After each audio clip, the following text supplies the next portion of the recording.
ದಿನಾಂಕ 18ರಂದು ಒಂದು ಹಿಂದೂ ಸಮಾವೇಶದ ರ್ಯಾಲಿ ಪೀರನ್ವಾಡಿ ಏರಿಯಾನಲ್ಲಿ ಆಗುವಾಗ ಒಂದು ಮಹಿಳೆಯರು ಆ ರ್ಯಾಲಿನಲ್ಲಿ ಒಂದು ಬಾಣದ ಆ್ಯಕ್ಷನ್ ದರ್ಗಾ ಮೇಲೆ ಮಾಡಿದ್ದಾರೆ ಮತ್ತು ಅವರ ಭಾಷಣ ಟೈಮ್ನಲ್ಲಿ ಕೂಡ ಅವರು ಕೆಲವು ಪ್ರಚೋದನಕಾರಿ ಭಾಷಣ ನೀಡಿದ್ದಾರೆ. ಅದರ ಮೇಲೆ ಒಂದು ಕೇಸ್ ನಮ್ಮ ಬೆಳಗಾವಿ ಗ್ರಾಮಾಂತರ ರೂರಲ್ ಪೊಲೀಸ್ ಠಾಣೆಯಲ್ಲಿ ದಾಖಲು ಮಾಡಲಾಗಿದೆ. ಭವಿಷ್ಯದಲ್ಲಿ ಈ ಥರ ಘಟನೆ ಆಗಬಾರ್ದು, ಅದಕ್ಕೋಸ್ಕರ ಎಲ್ಲ ಮುಂಜಾಗ್ರತಾ ಕ್ರಮ ನಾವು ತಗೊಳ್ತಾ ಇದ್ದೀವಿ. ಆ ಪ್ರಕರಣ ತನಿಖೆಯಲ್ಲಿದೆ. ಬೇಗನೆ ಅದರಲ್ಲಿ ಯಾರು ತಪ್ಪಿಸ್ತರಿದ್ದಾರೆ ಅವರ ಮೇಲೆ ನಾವು ಕಾನೂನು ರೀತಿಯ ಕ್ರಮ ತಗೋತೀವಿ. ನಮ್ಮ ಬೆಳಗಾವಿ ಒಂದು ಎಲ್ಲ ಕೌಮಿನ ಜನ ಇಲ್ಲಿದ್ದಾರೆ. ಪ್ರತಿ ತಿಂಗಳು ಯಾವುದಾದ್ರೂ ಒಂದು ಫೆಸ್ಟಿವಲ್ ಇರಲೇ ಇರುತ್ತೆ.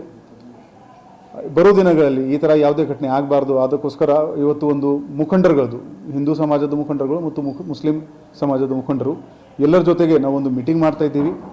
ಯಾವುದೇ ಕಾರಣಕ್ಕೂ ಸೋಷಿಯಲ್ ಮೀಡಿಯಾದಲ್ಲಿ ಪ್ರಚೋದನಕಾರಿ ಹೇಳಿಕೆ ಆಗಲಿ ಅಥವಾ ಆ್ಯಕ್ಷನ್ ಆಗಲಿ ಅದನ್ನು ಸೋಷಿಯಲ್ ಮೀಡಿಯಾದಲ್ಲಿ ಹೈಲೈಟ್ ಮಾಡಬಾರ್ದು ಅಂತ ಅವರಿಗೆ ನಾವು ರಿಕ್ವೆಸ್ಟ್ ಕೂಡ ಮಾಡ್ತಾ ಇದ್ದೀವಿ.